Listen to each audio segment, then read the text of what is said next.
अस्सलाम वालेकुम, आप देख रहे हैं आज़ाद सियासत में हूं अरहम खान।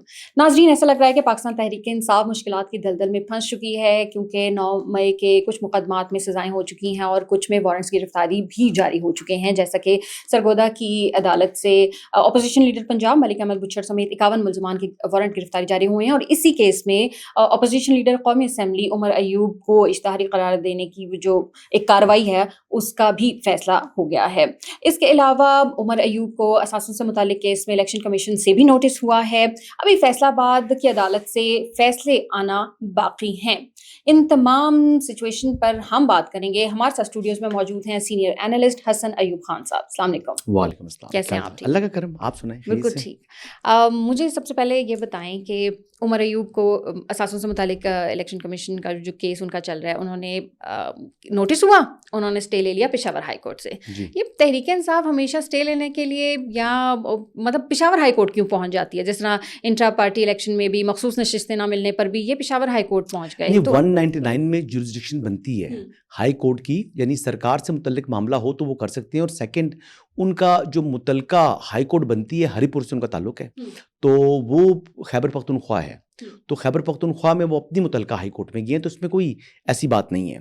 पहली बात तो मैं ये करूँगा, हाँ, कई लाहौर के लोग जब जाते हैं पेशावर हाई कोर्ट में तो उस पर सवाल बंदा उठाता है, बंदा कहता है कि आपकी मुतलका हाई कोर्ट बनती जो है वो है, लेकिन 199 में जुरिस्डिक्शन जो है वो सिंध हाई कोर्ट की भी आ जाती है। वफाकी किसी भी महकमे को उसमें आप पार्टी बना सकते हैं, और ये रिट के अंदर वो बेसिकली उन्होंने इस फैसले के खिलाफ जो है वो ले लिया, स्टे ले लिया।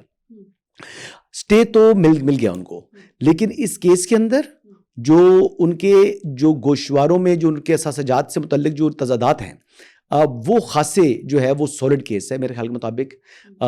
जो स्पीकर का रेफरेंस है या बाकी मुकदमात हैं वो इतने मजबूत नहीं है। ईसीपी के मुकदमात की बात कर रहा हूँ। ये वाला जो केस है ना, जिसमें अभी इन्होंने हुक्म इम्तनाई लिया है पेशावर हाई कोर्ट से, वो बड़ा जो है इम्पोर्टेंट भी है और बड़ा संजीदा केस है, और उसमें इनकी यानी डी सीट होते मुझे दिखाई दे रहे हैं, पहली बात। लेकिन अगर इस केस में वो नहीं भी होते तो एक बात आप अपने पास बिल्कुल लिख कर रख लें कि और तसल्ली रखें कि इंशाल्लाह ये ऐसे ही होगा। उमर अयूब का कायदे हिज़्ब इख्तिलाफ रहना तो दूर की बात है, इसका रुकने कौमी असम्बली रहना भी मुमकिन दिखाई नहीं दे रहा। और जो सरगोदा की अदालत के बारे में, एटीसी अदालत के बारे में आप बता रही हैं कि उन्होंने इश्तिहारी करार दे दिया और उनके वारंट जारी कर दिए हैं, तो वो जारी इसलिए किए हैं कि ये मुसलसल अदालत से गैर हाजिर हैं, ये अदालत में पेश नहीं हो रहे। और जब अदालतों में, चाहे कोई यकीन करें कि कोई ट्रायल कोर्ट है यानी सेशन कोर्ट में भी, या एटीसी उसके बराबर ही होता है, तो उसमें जब आप पेश नहीं होते तो आपको एक दो मौके मिलते हैं। पहले काबिल ज़मानत वारंट गिरफ्तारी जारी होते हैं और फिर नाकाबिल जो है ज़मानत वारंट गिरफ्तारी जारी होते हैं। एक प्रोसीजर है। तो उमर अयूब साहब जो हैं वो जानबूझकर अदालतों में पेश नहीं होते, वो इलेक्शन कमीशन में पेश नहीं होते। ये तो उनका एहतराम है अदालतों से मुतल्लिक, लेकिन लीगल रेमेडी ली उन्होंने पेशावर हाई कोर्ट से लेते रहे। उमर अयूब ने बड़ी जो है ना, मैं आपको बताऊं कि सियासत में इनका कोई असूल नहीं है। उमर अयूब कोई असूल की सियासत नहीं करते। ये देखे ना, ये पहले मुस्लिम लीग काफ में थे, फिर मुस्लिम लीग नवाज में आए, अब ये पीटीआई में हैं। कल उन्होंने छलांग लगा के किसी और जो है ना सियासी जमात में चला जाना है।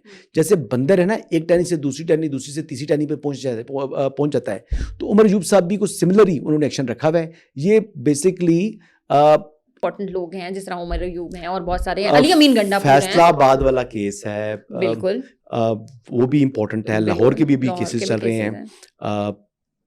मेरे ख्याल से सजाएं तो हो जाएंगी, और इन सजाओं के बाद यानी डी सीट हो जाएंगी, और एक बड़े मुल्क के अंदर जो है ना एक बड़ा जो है वो ज़िमनी इंतखाब होगा। और मेरे ख्याल से एक समझ लें कि मिनी इलेक्शन स्टाइल होगा हर सूबे से, यानी पंजाब से भी और खैबर पख्तूनख्वा से भी, और सिंध से शायद, मुझे नॉट टू श्योर, मैंने इतना चेक नहीं किए तमाम नाम, लेकिन यहाँ से भी जो होने हैं बाई इलेक्शंस होने हैं, सेनेट के इलेक्शंस होने हैं, नेशनल असम्बली के होने हैं। एक तो मियां अजहर साहब के इंतकाल के बाद लाहौर इलेक्शन भी होना है। जैसे एहसन चट्टा साहब जो हैं, सॉरी अहमद चट्टा साहब, वो डी सीट हुए हैं, तो उनके बाद भी इलेक्शन है, तो अभी मजीद भी होने हैं। और सेनेट का भी इजाज चौधरी साहब वाली सीट पर इलेक्शन होना है, तो इलेक्शन तो भी बड़े होने हैं। और एक इलेक्शन होने जा रहा है 31 को। आपको मालूम है कि सानिया निश्तर साहिबा ने जो सेनेट के निशिस्त थे इस्तीफा दिया था, उस पर इलेक्शन होना है। तो उसमें पीटीआई की 2 उम्मीदवारें, एक मोमना बासत हैं اور دوسری جو ہے وہ مشال یوسف زئی ہیں. تو یہ بھی آمنے سامنے ہے اور سنا ہے کہ دونوں اس بات پر ڈٹ گئے ہیں کہ میں نے نہیں بیٹھنا, یعنی مومنہ باسط نے بیٹھنے سے انکار کر دیا ہے. تو لیٹس سی دیکھیں یہ کیا شیپ اپ ہوتی ہے کس طریقے سے چیز. تو اگر آپس میں یہ اس طرح ٹکرا رہے ہوں گے تو پھر کوئی تھرڈ پرسن کے سینیٹر بننے کے, کوئی تیسری خاتون کے سینیٹر بننے کے امکانات جو ہیں وہ روشن ہو سکتے ہیں. یہ پوری پارٹی آپس میں ایک پیج پہ نظر ہی نہیں آتی اور بڑے عرصے سے اختلافات سامنے آ رہے ہیں لیکن وہ ڈینائی کرتے ہیں. کس نے کہا ہے کہ یہ پارٹی جو ہے ایک پیج پر ہے؟ بلکہ آپ تو کہتے ہیں پارٹی نہیں, یہ فین کلب ہے. یہ فین کلب ہے, یہ ایگزیکٹلی فین کلب ہے. میں بھی آپ کو بتاتا ہوں کہ اس میں ایک جو امیدوار ہیں, میں اس دن چیک کر رہا تھا, اس میں ایک امیدوار ہیں مہتاب ظفر.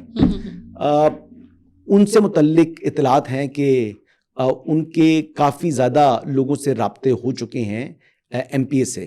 تو جو مہتاب ظفر صاحبہ ہیں یہ ٹف ٹائم دے سکتی ہیں اور اپسیٹ کر سکتی ہیں. ٹھیک ہو گیا.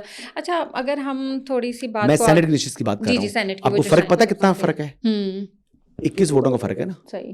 اور اپوزیشن بھی ساری ان کے ساتھ ہے یا نہیں ہے آئی ڈونٹ نو, مہتاب ظفر صاحبہ کے ساتھ. لیکن اگر ان کے ساتھ وہ اپوزیشن آ جاتی ہے تو ان کے اپنے کوئی اطلاعات ہیں کہ تحریک انصاف کے کچھ درجن سے زیادہ 1.5 درجن کے قریب جو ہے وہ لوگ ان کے ساتھ رابطے میں ہیں. مطلب آپس میں ان لوگوں کی کوئی مطلب سگے نہیں ہیں. خیر ہم بات کو آگے بڑھاتے ہیں. آپ کو لگتا ہے کہ کے پی میں عدم اعتماد آ سکتا ہے؟ کوئی امکان آپ کو نظر آ رہا ہے؟ کیونکہ میرے خیال سے اگر ضرورت پڑی تو وہ بھی آ جائے گا, لیکن اس سے پہلے 9 مئی کے اندر جو ہے وہ کہتے ہیں چل چلاؤ ہو جانا ہے, تو پھر تو دوبارہ نئے سی ایم کا انتخاب ہونا ہے. تو موسٹ لائکلی سی ایم صاحب کی ایسی چھٹی ہو جانی ہے, اور سی ایم صاحب جو ہے نا اپنا گریس پیریڈ گزار رہے ہیں, ان کے پاس 10-15 دن ہی ہیں. اس کے علاوہ اگر بات کروں تو نمبر کی, تو نمبر بھی موجود ہے. جو مطلوبہ نمبر ریکوائرڈ ہے نا, ان کو ہٹا کر وہ کرنے کے لیے وہ نمبر اس وقت موجود ہے اپوزیشن کے پاس. آج اٹھا کے باہر پھینکنا چاہیں تو پھینک سکتے ہیں. کانفیڈنس ہی بتاتا ہے, کیونکہ فیصل کریم کنڈی ان کی میں اسٹیٹمنٹ دیکھ رہی تھی, انہوں نے کہا یہ تو ہمارا جمہوری حق ہے, ہم نے سینیٹرز 5 بنانے تھے, ہم نے بنا لیا. مطلب ان کا کانفیڈنس ہے کہ ہم کچھ بھی کر سکتے ہیں. 5 انہوں نے 6 بنائے. مرزا افریدی کو میں ان کا کاؤنٹ نہیں کرتا, ٹھیک ہو گیا, پی ٹی اے کا. میں مرزا افریدی کو سسٹم کا کاؤنٹ کرتا ہوں, سسٹم کے ساتھ جائیں گے, سسٹم کے ساتھ. ٹھیک ہے جی, صحیح ہو گیا. تو آپ کو نہیں لگتا کہ مطلب کہ اگر عدم اعتماد آتا ہے تو اپوزیشن جو ہے وہ اسٹرانگ اس کے اوپر وہ آتی ہے, ضرورت نہیں پڑے گی. آپ یہ کہتے ہیں اس سے پہلے ہی علی امین گنڈا پور نے نااہل ہو جانا ہے, کیونکہ ان کے جو کیسز ہیں بڑی سیریس ہیں. ایون کہ وہ جو شراب والا کیس ہے یہاں سے, وہ شراب والا کیس آپ کو پتہ ہے آج تک چل رہا ہے. بالکل, وہ بھی 342 کا اسٹیٹمنٹ وہ ریکارڈ نہیں کرا رہے, لیفٹ رائٹ ہو رہے ہیں. اس میں بھی تو فیصلہ آنا ہی ہے. گاڑی کی ڈگی سے ساری دنیا نے دیکھا ان کو بھاگتا ہوا. وہ کیس کو چھپا ہوا کیس ہے, مطلب پورے پاکستان نے دیکھا ہے. اس کے بعد جو ہے نا وہ شاید پوری کوئی کہتا تھا ان کو, کوئی کیا نام لیتا تھا, وہ میں نے تو کم از کم اپنی آنکھوں سے دیکھا ہے. گاڑی سے ڈگی سے پھر وہ بھاگ پڑے تھے. تو بلکہ لوگوں نے اس ٹائم بڑی باتیں کی تھی کہ پختون بھاگتے ہوئے اچھے نہیں لگتے, تو یہ بھاگے تھے وہاں سے. تو ان کے بارے میں اس قسم کی باتیں کی تھی. تو ابھی آج جو ہے وہ فیصل کریم کنڈی صاحب فرما رہے تھے کہ یہ جو علی مین صاحب ہیں یہ بھتا دیتے ہیں دہشت گردوں کو.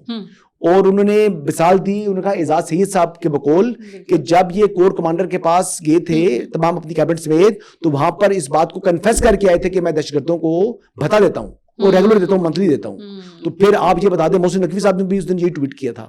تو آپ امیجن کریں کہ جب سی ایم صوبے کا دہشت گردوں کو یعنی دے رہا ہو, بھتا دے رہا ہو, تو پھر اس صوبے میں جو قیام امن ہے وہ خاک ہونا ہے. آج اسی وجہ سے تو کئی اضلاع میں بدامنی ہے, اور یہی سارا حالات چل رہے ہیں.